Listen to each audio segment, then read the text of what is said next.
EQ is one of the most important parts of the vocal chain, but it's also one of the easiest places to overdo it. In this video, I'm going to walk you through my two-step method to shape vocal tone and find those annoying frequencies without making the vocal sound overprocessed. My name is Kimera, and you can get a free trial of this plugin in the description below. Here we have Tone EQ. This affects the different frequencies in your vocal tone. You can make things brighter, darker, fix thin or muddy vocals, and remove annoying resonant frequencies like ringing sounds. In Tone EQ, we do have these cool presets. These are good starting points for different voice types. But let's go over how to do all of this from scratch. And first of all, let me show you what all these buttons and knobs even do. These orbs control frequency from left to right and gain levels when we go up and down. There are 8 orbs here. The bottom ones that are black, these are off. If we just tap it once with our mouse, it turns it on. Same up here. You can always tap it again to turn it off. These are our low pass and high pass filters. This is also known as a low cut because you're cutting out the lows, or high cut because you're cutting out the highs. You're allowing the lows to pass, or down here, you're letting the highs pass. So if I were to drag this, you'll hear it starting to cut all of the low end out. I'll never forget where I came from.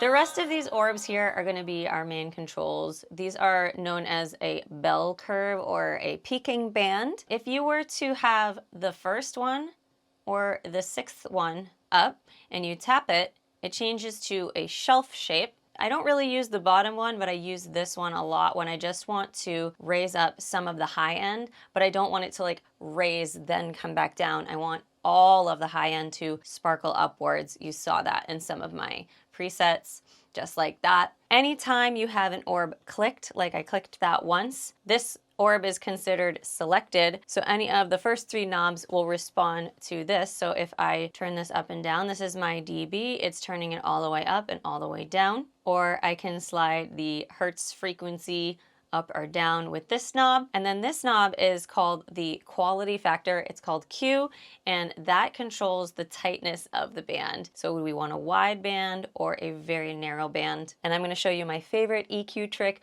with the Q knob in just a minute. And by the way, this is a tone knob. This is just like your overall last minute polish. If you want to brighten the entire sound or darken the entire sound, you can do that. You could even just open Tone EQ if you love the way that sounds and only just do this darker, brighter knob. Go for it. And my normal EQing, I tend to keep it in neutral and control everything from the main grid. Okay, so I'd love to give you my strategy, and this will make everything make a lot more sense. I really just treat it like a 2-step approach. Step 1 is my broader tone shaping, and step 3 is my fine tuning. So step 1, I'm gonna listen to the vocal in 3 bands or 3 sections. I'm gonna listen to the low end, the mid, and the high. And all I'm gonna ask myself is, does this area, when I tune my ears in to just focus in on that area, does this area sound good and it doesn't need to change at all? Does it need to come up or does it need to come down? So listen carefully with me and try to focus your ears on just the low end. How does that low end feel? Let's try it. I'll never forget where I came from. You and me used to be the same. Had my mind set on this from day one. Looks like we just grew in different ways. Not gonna lie, my microphone is so good, I barely need to EQ anything. Since I wasn't really sure what to do, I started playing with, well, what does it sound like if I bring it up? What does it sound like if I bring it down? Did I like the way that change sounded? I kind of liked a little bit of the low end being brought down. And then one other thing that a lot of people do, there's kind of mixed opinions on this, but some people like to turn on this low pass and just cut some of the bottom because our vocals don't really have any harmonic content below like 50 hertz. So just cutting some of that out helps reduce a little bit of like maybe some room sound, some hum in the room or whatever. And by the way, since I have my high pass selected right now, it's changed from the Q to slope. So we've got 12 decibels per octave all the way up to 60. Basically, it's just changing the shape of the slope. Maybe 36 is where I want it. That looks good. Let's take that back a little too. All right, and now I'm gonna focus my ears on just the center section, okay? I'll never forget where I came from. You and me used to be the same. Had my mind set on this from day one. Looks like we just grew in different ways. Kind of felt like a little dip here gave it more clarity, in my opinion. The 1K area definitely tends to have some like nasal or annoying kind of tones in the voice, so we do see that dipping a lot. I'm not loving how wide this is. I might narrow it just a little, like that. I'll never forget where I came from.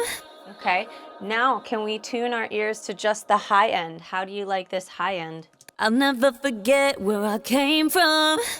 You and me used to be the same. Had my mind set on this from day one.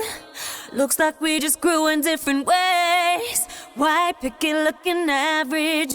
Ooh, my gate cut off looking. We need to lighten our gate threshold. How did you like that lift in the high end? I like that a lot. It gives it a nice brightness. Vocals tend to need a little extra shine in the top end. So cool, that's it. That is my step one, just shaping the tone. Just listen to those 3 sections and decide, do I want to raise it or lower it? And then next, we're going to fine tune and find our annoying ringing or resonating. There might be a frequency in there that is just kind of like annoying. Just that's the best word I can use for it. So for me, I already know I have a little bit of a nasally sound, and I also already know where it kind of is, but I'm going to show you how to find it. And this is the sneaky thing I was going to show you with the cue. Let's use this band because it doesn't look like we're using it. I'm going to turn my cue all the way to the most narrow, and we're going to do what's called the search and destroy method. So I'm going to drag it all the way up. So like 2.7 right now is going to be boosted 30 decibels. That is going to sound very annoying, but we want that because what we're going to listen to is like a very loud sudden boost in energy, and that's going to mean that's probably a really resonant frequency, and then we're going to turn it down. I'm going to sweep through all the frequencies, and when we hear something that's like suddenly super loud, that's probably going to be what we turn down. So check it out. I'll never forget where I came from. You and me used to be the same. Had my mind set on this from day one. Looks like we just grew in different ways. Why? You had to hear that, right? Around like 2 to 3K, it suddenly got way louder than all the other little frequency boosts we were doing. So what I'm going to do here now, since I found the frequency I want to turn down, I'm going to use my fine tuning knob here and just turn the decibels all the way down. Well, not all the way down. I just want to notch it out a little bit. I don't want to remove too much harmonic content in this area because that's still also just like part of my voice that I do want, but it's really going to dip that annoying frequency right there. So hopefully it sounds a lot cleaner. I'll never forget where I came from.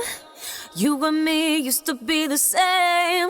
Awesome. And that's really it. Just make tasteful, small adjustments to your EQ.